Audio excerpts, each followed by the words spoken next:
Hello students, now I am preparing the video on the second part of the chapter Lost Spring from your textbook Flamingo, and its title is I Want to Drive a Car. Mukesh insists on being his own master. I will be a motor mechanic, he announces. So we come to know about a boy, Mukesh, who wants to become his own master, who wants to be a motor mechanic in future. Do you know anything about cars? I ask. So here I stands for Anis Jung. I will learn to drive a car, he answers, looking straight into my eyes. His dream looms like a mirage amidst the dust of streets that fill his town, Firozabad, famous for its bangles. We also come to know about Mukesh that he is a very confident boy who can look straight into the eyes of any stranger, and he dreams to become a motor mechanic. We also come to know that he belongs to the town of Firozabad, which is famous for bangle making industry. Every other family in Firozabad is engaged in making bangles. It is the center of India's glass blowing industry, where families have spent generations working around furnaces, welding glass, making bangles for all the women in the land, it seems.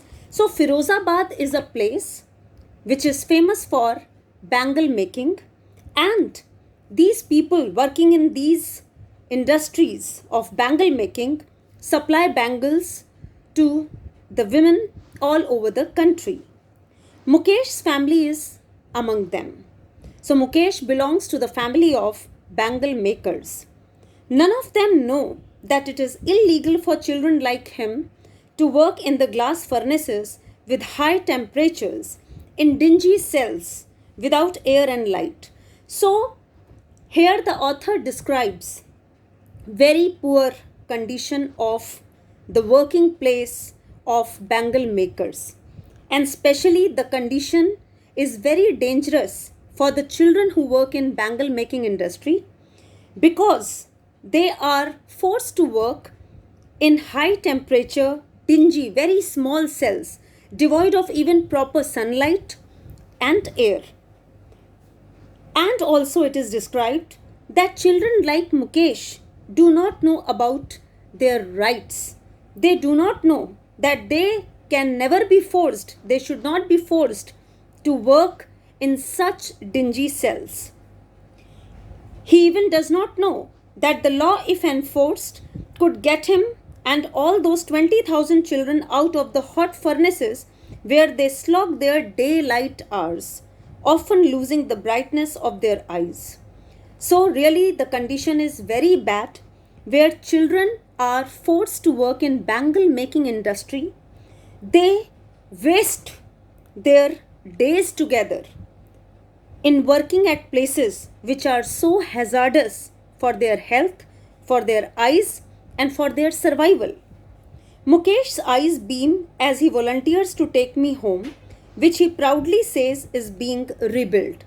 So Anis Jung wanted to see the house. She wanted to visit the home of Mukesh, and Mukesh was quite happy to take her there. And on the way, he told her that the house has been rebuilt. We walked down stinking lanes choked with garbage, past homes that remain hovels with crumbling walls, wobbly doors, no windows, crowded with families of humans and animals coexisting in a primeval state. A very beautiful picture drawn of the slum area, where the lanes are congested, where there is no proper sunlight, no proper sanitation, no proper air to breathe.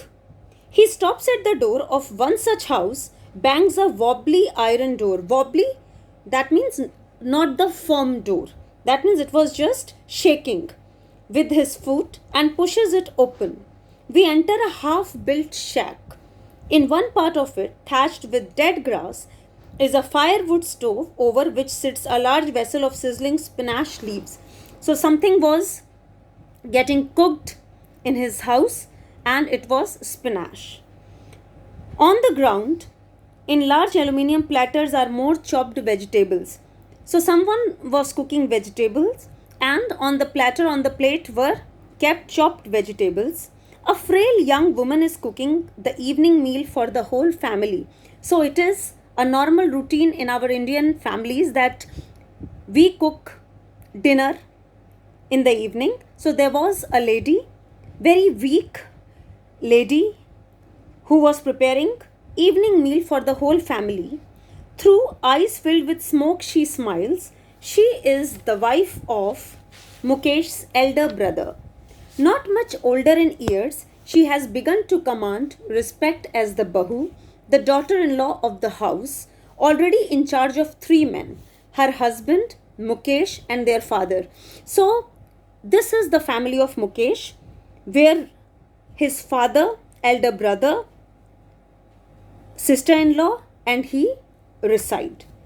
When the older man enters, she gently withdraws behind the broken wall and brings her veil closer to her face. As custom demands, daughters-in-law must veil their faces before male elders. So Anis Jung particularly observes that when the father-in-law of this girl enters, she tries to hide herself behind the broken wall, and then she brings her veil closer to her face. In this case, the elder is an impoverished bangle maker. Despite long years of hard labor, first as a tailor, then a bangle maker, he has failed to renovate a house, sent his 2 sons to school. So Mukesh is illiterate. All he has managed to do is teach them what he knows, the art of making bangles. So we understand one thing here, that the father of Mukesh had earlier worked as a tailor and then as a bangle maker, but he could not afford to send his sons to school, so they both were illiterate.